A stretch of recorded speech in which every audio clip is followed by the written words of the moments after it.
Come on in, sit back and relax. You're listening to the Wealth Tech Today podcast. I'm your host, Craig Iskowitz, founder of Ezra Group Consulting. This podcast features interviews, news, and analysis around the trends and best practices about wealth management technology.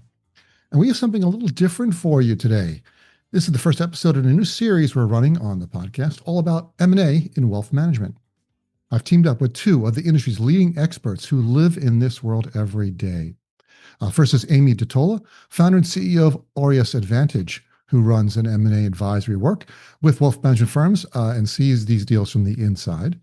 And second is Stephanie Bogan, CEO and Chief Possibility Officer of Limitless Advisor, who coaches and consults with advisors on building more valuable and more sustainable practices. So once a month, the three of us are going to sit down and dig into a different piece of the puzzle. What drives value in a firm? The mistakes owners make without even realizing it, and what it really takes to build a business that's either ready to sell or ready to keep thriving without you in the middle of everything. So even if you're not thinking about selling anytime soon, stick around. Everything we're going to cover in this series applies whether you exit in 5 years or even never at all. So some of what we're going to cover in the first episode in this series is misconceptions about firm value, perceived versus transactable, I can't even say that. Perceived versus transactable value, thank you. And value killer number one, which is founder dependency. So Amy and Stephanie will also be speaking about value killer number two, which is platform misalignment. That's when your people, processes, and tech that were developed completely separately instead of in a coordinated fashion. So here's the thing. Potential buyers won't take your word for how well your firm runs. They will want to see the well-defined processes, a scalable tech stack, and robust integrations, to name a few. So at Ezra Group, we run tech and ops evaluations for wealth management firms just like yours, so you find out where those misalignments are before your buyer does. We'll dive into all your key systems, including CRM, portfolio management, reporting, AI especially, and how your team uses them day to day. And we show you exactly where you're hemorrhaging time, money, and client experience. So whether you're building towards a sale in a few years or simply tired of your systems fighting each other, you need to run, not walk to our website, EzraGroup.com, and click the big purple Contact Us button on the homepage to schedule your free consultation. And now, my standard housekeeping chores. Please subscribe to the show, yada, yada, yada. Please make sure you check out our sponsor, the Invest in Others Charitable Foundation at investinothers.org. And if you are a software vendor in the wealth management space, please make sure to register your product for our wealth management integration score at the vendor portal at ezragroup.com/register so that your product's wealth tech integration score will always be up to date. And now, let's kick this thing off.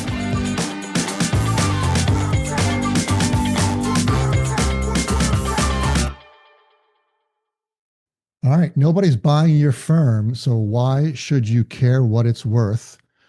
This is episode 1 in our M&A series. And who wants to start? Amy, do you want to start, or Stephanie, do you want to start? I'm happy to start. I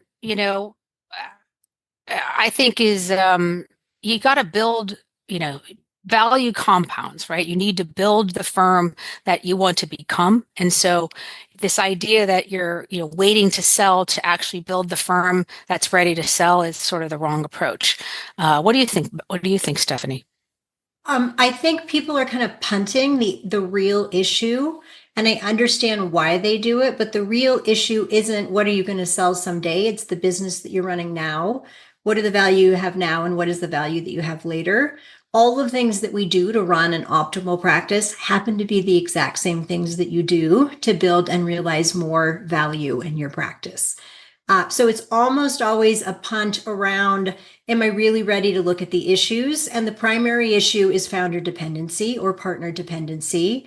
And so things are good and we're comfortable and we're not looking to sell in the immediate future. And when we're comfortable, that often becomes complacency. And it's not that it's bad per se. It's just, are we optimizing the business? Are we optimizing the value to clients, team, right? All of the stakeholders. And ultimately, are we doing it in a way that feels good to us as leaders? So the premise we had come up with was most owners think enterprise value only matters once they're preparing to sell. Yeah. So we're talking about reframing it and the value building as a discipline. As Stephanie just mentioned, when you're running your practice, are you running it optimally and optimizing rather than waiting until they're ready to sell. So do we have any, can we talk about some real examples, like not hypotheticals, if you can give us, not any names, of firms that thought they were in great shape until they weren't? I can. You have a Amy, go ahead. list. Yeah. Absolutely. Let me think about it. So this is a real one.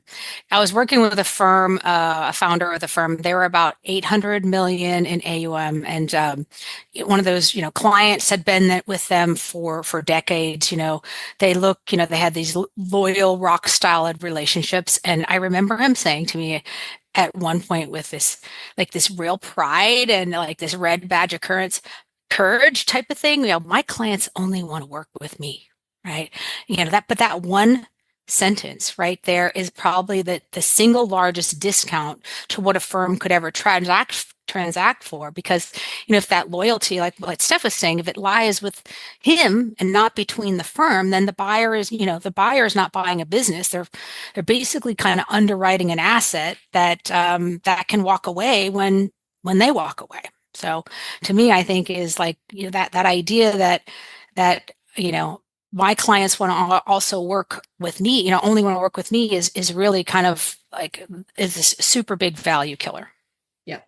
And I think it goes back to that founder dependency issue, which is right around, on average, 2 to 5 million. It can be 1 to 3, depending on how the practice is run. But usually in that 2 to 5 million, you hit what I call the squeeze.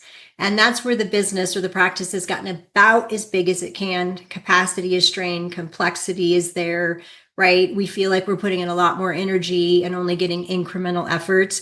And it's because the business is founder dependent. The key to unlocking that next level of success, as I mentioned, just happens to be the thing that unlocks the next level of value. It's about discipline driving value. The question is how you define value. I will define value now as income, time, freedom, doing work that I love, having a happy, high-performing team, delivering deep value to clients. Value later, right, if I want to realize the asset or the equity value of the business. But those are two paths that ultimately intersect. So when we say I don't have to worry about it, I'm selling later, what we're essentially saying is I am on purpose not claiming all of the possibility in my practice and the value that I can create for myself and the stakeholders now and for those stakeholders later.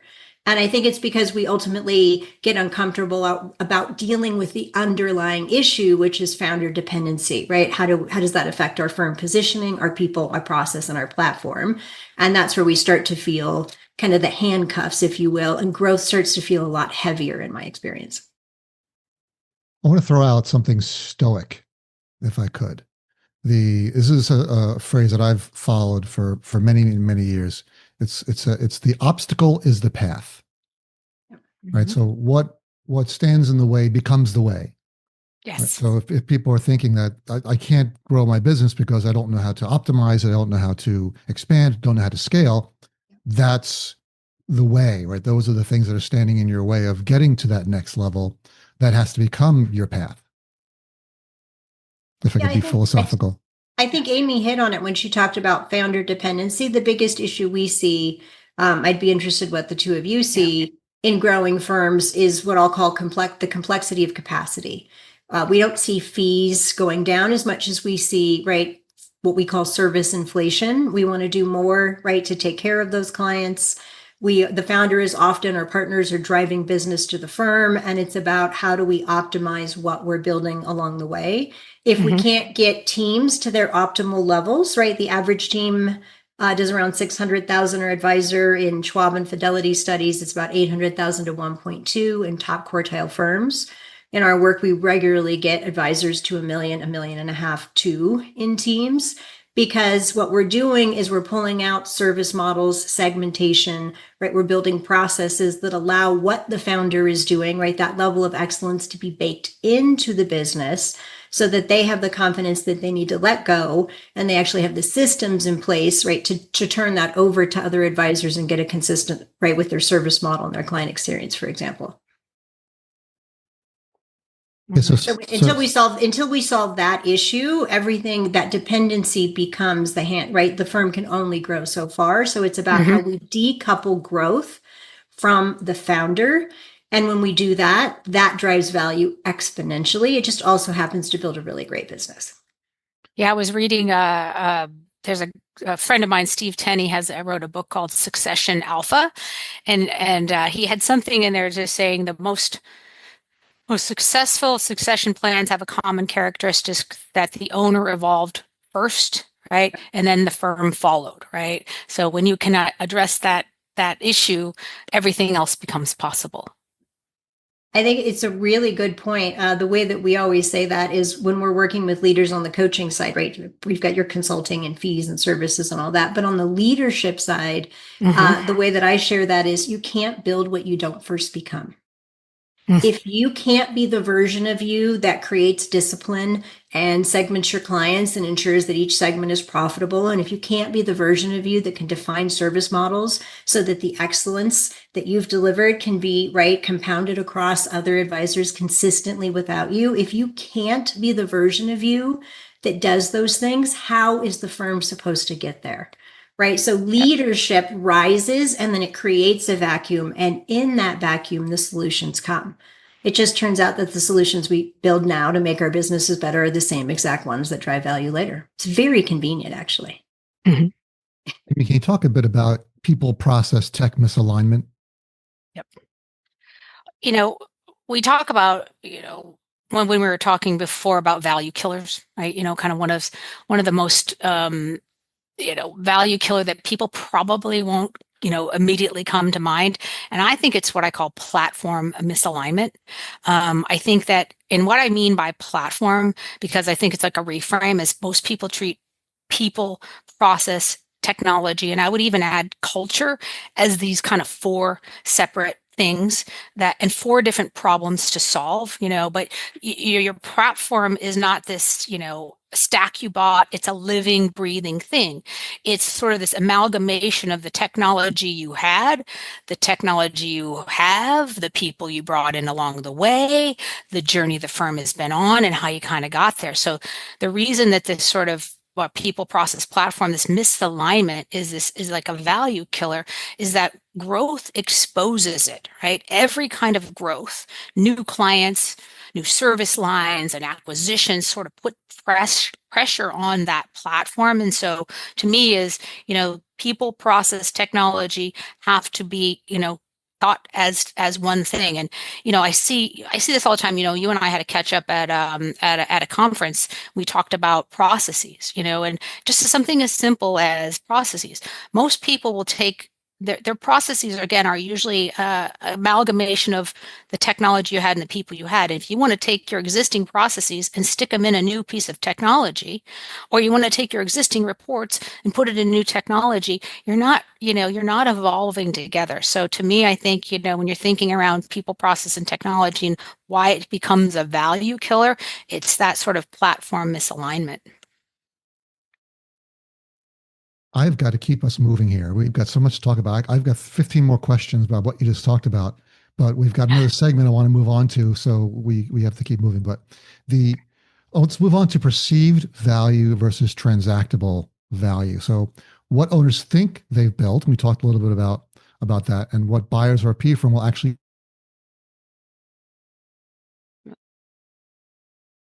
and what's something an owner is proud of that actually reflects poorly on the health of their business. Oh, can I please?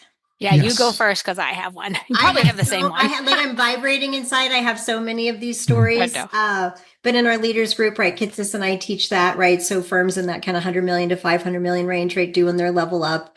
And every year we have a couple of people who will come to us when we're in the client service model and the pricing and fees and segmentation. Someone came up to me this year at our retreat and they were like, oh my God, we're so excited. Like, we are doing so much for our clients. Like, it's so much better than everyone else. And we're not even charging as much. We are so good. And I looked them straight in the eyeballs and I said, please help me understand why you're bragging about that. Yeah. I don't go to the Four Seasons and have them go, hey, Mrs. Bogan, well, here's a great experience. We're going to give it to you for the holiday and express price. It's not the expectation. So if you are doing more than your competition and your peers and you're bragging about that, it means we have a value issue. And if we don't understand the value that we deliver, and if we don't confidently understand that we're delivering value many times in excess of that fee, we will compromise. We will shrink ourselves. We are do too much for too little, for too many, for too long, and work with clients that are low or no profit, all the while telling ourselves what good advisors we are. And it doesn't mean it's not true, but we also want to build a sustainable business. And all of the challenges that advisors bring all of us are a function of those very same decisions. And that's where we so often see like the things that you are so proud of because it's that heart of service. We don't want to turn you into the PE company where it's like, do you really need those paper clips? Like, I understand this firsthand, but it's about finding a middle path between, right, the heart that you're bringing to the work that you do and building a sustainable business that serves all of the stakeholders. And when you find that middle path, you can deliver deep value to clients in a way that also delivers real value back to the business. Yeah, and I would say, when we talk about perceived value versus transactional value, doing as many deals as I've done or seen over the years, I'd say the number one, right, that you're going to hear is, and I, excuse me, I run a really lean shop. My margins are high. Like again, this badge of honor.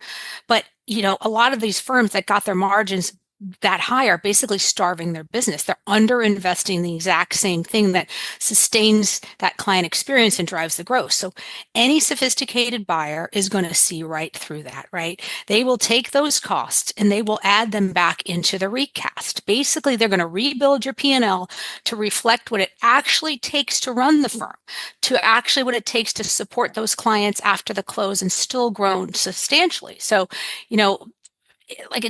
owners they're like shocked, they're shocked that, like my 80% margins, like a good buyer is not going to underwrite an 80% plus EBITDA margin business because it tells them you've been running the firm on fumes and not really building it. And so they don't really believe that until they see that kind of recast that they will do. So it's funny, we'll get those calls, right? Because oftentimes we'll have firms say, and I think it very much goes to your point in Craig's question, we'll have firms say, we're going to keep all these smaller clients, the low or no profit clients, because, we're going to get such a great multiple on them. And I'm like, are you really? Right? They're not recognizing there's going to be a QOE, right? Or that quality of earnings review. They're not recognizing those recasts are going to happen. And what I think they so often miss, because, right, we're in a business where, right, we're conditioned for more is better, as opposed to better is better, is if you run those scenarios, this side by side, if we take that same client base, we address the segmentation, we make sure that all of the segments are profitable. Clients don't need to be treated equally. They need to be treated fairly. We make sure that the firm is serving the right clients. We might transition fees, segmentations, or advisors, depending on what's right. We're going to bring equilibrium to all of those pieces. And it turns out that if you transition out some of those clients, deal with the fees, the segmentation, and the assignments, that practice will actually be worth considerably more than the practice where if you just kept all the small clients, because that practice suffocates growth. And to Amy's point, when the buyer comes in, they're going to look at your profitability and they're not going to be nearly as impressed by those low and no profit clients that are diluting your average revenue per advisor. Why are you at $600,000 or $700,000? The value of that practice can be way higher if you can get those advisors to $1 million, $1.2 million, $1.5 million or higher. So all of the things that Amy's talking about in profitability are driven by those decisions around pricing, fees, services, segmentation, and kind of boundaries or benchmarks for your advisor teams.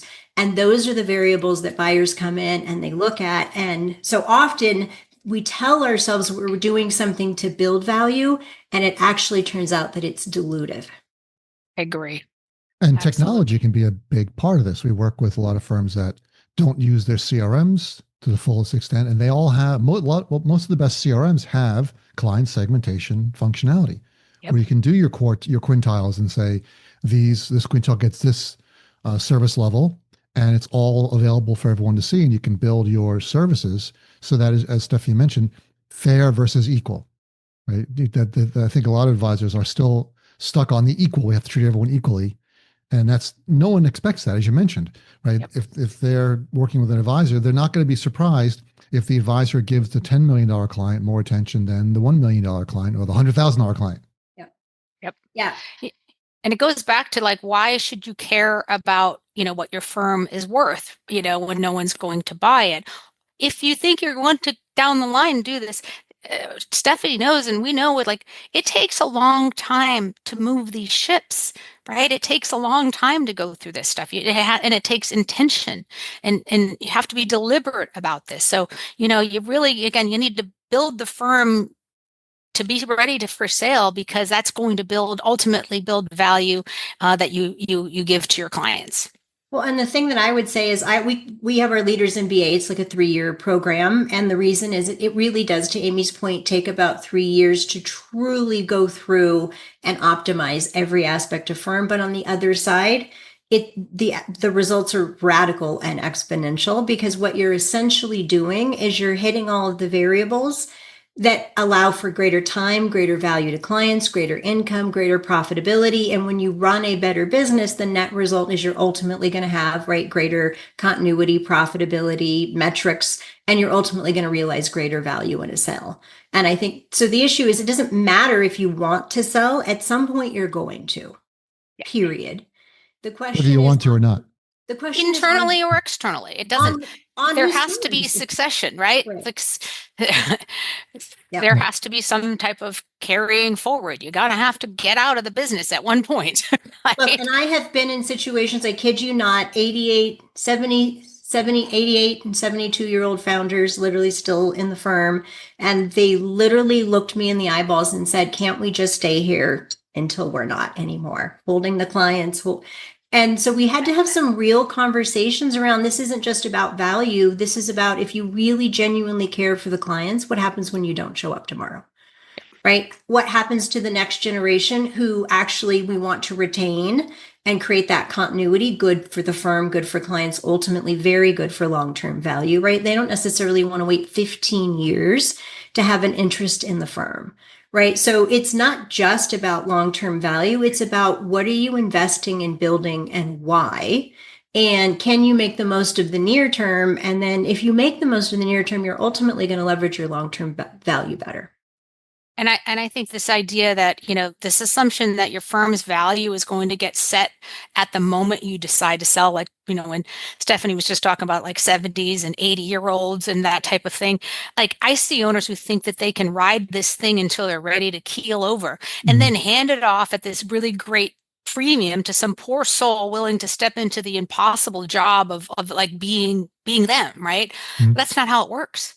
Value is set over time, long before that decision, because the levers that actually drive it, like Stephanie was saying, they move slowly. Things like the quality of recurring revenue, reduced dependency on your founders, organic growth, transferability, documented process. None of these are built in a year.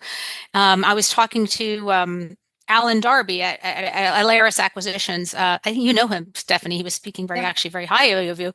And he said, how many deals has he done? He's like, he's never done a deal with somebody over 70 years old. By that time, like the ship has sailed. So again, I think it's, like it is, time is not your friend when it comes to value, and value isn't just like a one and done thing.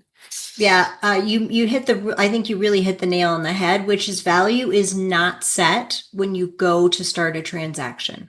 Yeah. At that point, it's done.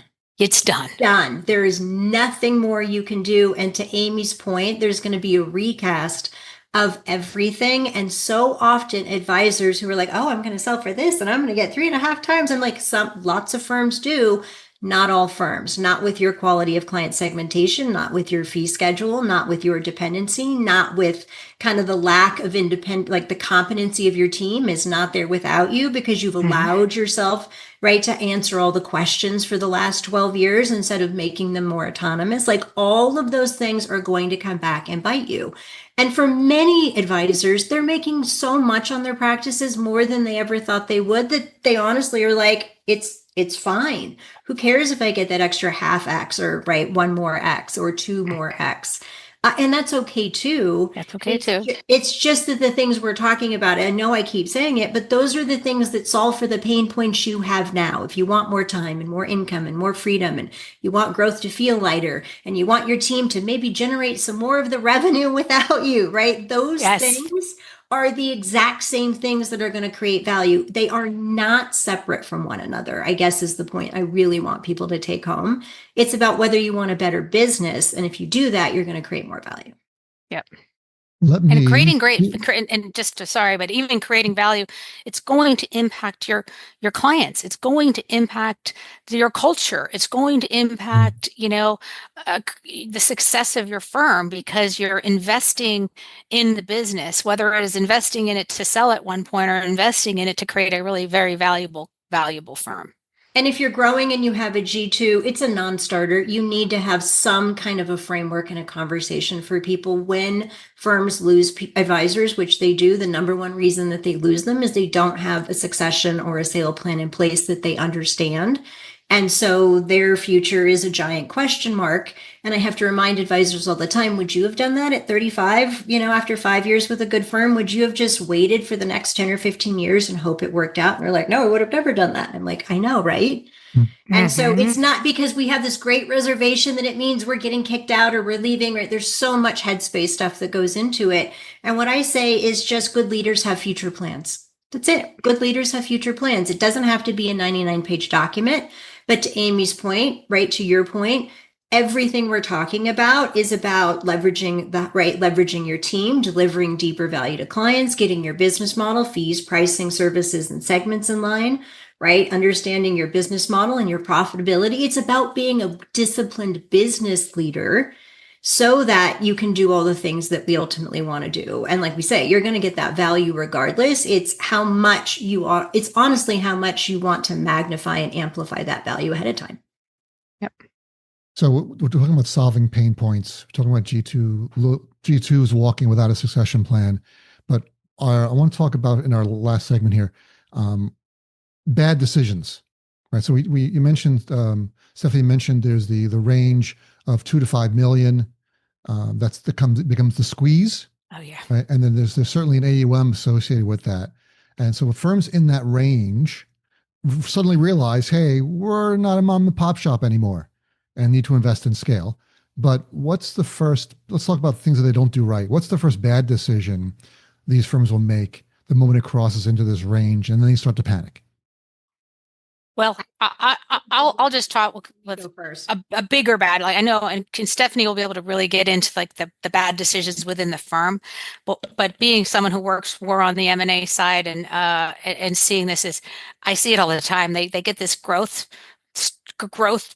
stall, and they're like, we're going to buy a firm. Or we're going to buy we're going to buy a practice, right? It'll be great.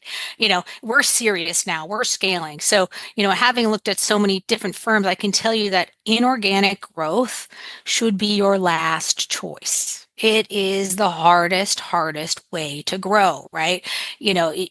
So like when you get to that point and you don't know what to do, please do not come to someone like me and say, you know what?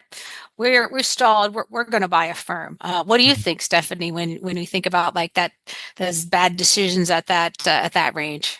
When I think about, you and I have talked about what you mentioned before, and this is not really elegant, but it's what I think of every time. I think of like that, like really pudgy middle-aged guy with a giant beer belly, like starting to take off with like the marathon running club.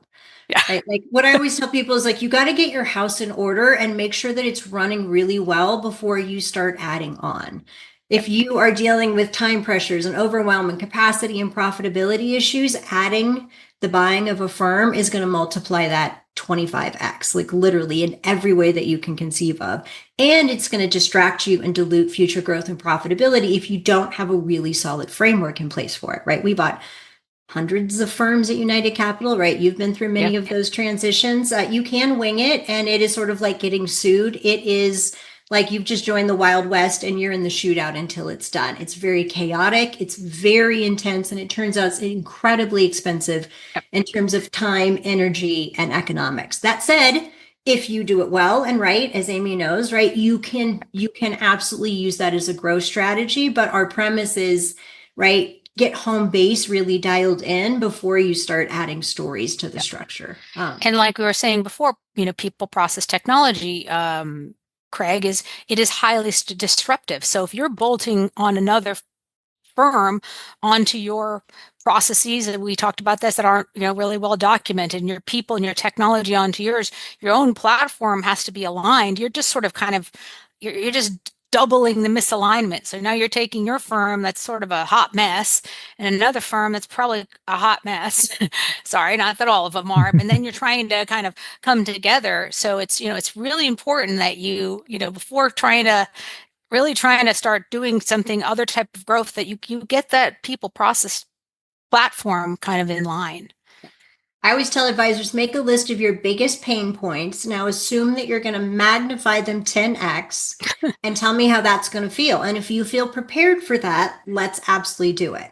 If you don't feel prepared for that, let's go triage each of these areas, get them really dialed in with the lens that we're going to be bolting on acquisitions. And then you can build an effective model, knowing that you're building for now and the future. And then it really becomes plug and play. But very few firms lay that framework and foundation, as you know, which is where you and I get the phone calls, or Craig gets the phone calls on the other end. Like, hey, we bolted all these people and people, process, and platform together, and it's not quite working out the way that we wanted.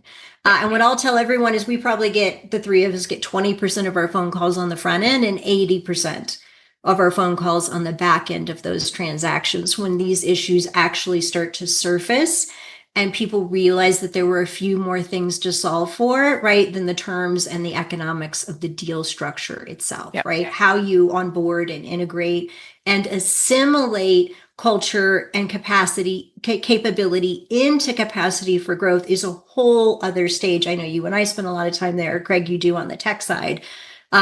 Very few firms, when they're thinking about buying a firm or two or three, are thinking about the entire life cycle of buying a firm. So there's a little bit that goes into it, I guess, is the easy way to put it. Yeah. And I have something that's very difficult to put, that we're out of time. I got to cut you guys off. I know we've got way more to talk about. We've got 5 more episodes in this series, so plenty to talk about. I didn't even get to the 3 problems. We have to pick that up. There are 3 big problems advisors have that make this harder. So let's promise to. Yeah, that's egging for the next Look one. At that. Keeping people at bated breath for our next episode. Here's the tease for the next episode. Yeah. Stay tuned for the next episode. I'll drop in a couple of weeks, and you'll hear the 3 questions that everyone needs to ask. And if you want to sell, here's why no one wants to buy you. I think is going to be the title of episode 2. All right. Steph Bogan, Amy DeTolla, good to see you again. As always, go do good things. Yeah. Peace. Hey, it's Craig again. Here are my top 3 takeaways from this episode. Number 1, firm value is built over time. As Amy said, you can't wait until you're ready to sell to start creating value. The levers that matter, like recurring revenue, transferability, and reduced founder dependence, have to be built in advance. Number 2, founder dependency is the biggest value killer. Stephanie said that when clients are loyal to the founder instead of the firm, the business becomes harder to transfer and buyers see it as a risk, not a durable asset. And number 3, people, process, and tech need to work as one. As Amy said, misalignment across these areas is a major value killer because growth and acquisitions only expose and magnify the weaknesses instead of fixing them. And that's it. And you reach the end of another episode of the Wealth Tech Today podcast. Thanks for listening. But before you go, run over to our website, ezragroup.com, and scroll to the bottom of the homepage and sign up for our newsletter. Once a month, you receive an email chock full of wealth management goodness, news, information, and updates. You will not be disappointed. Thanks again for listening, and talk to you all again next time.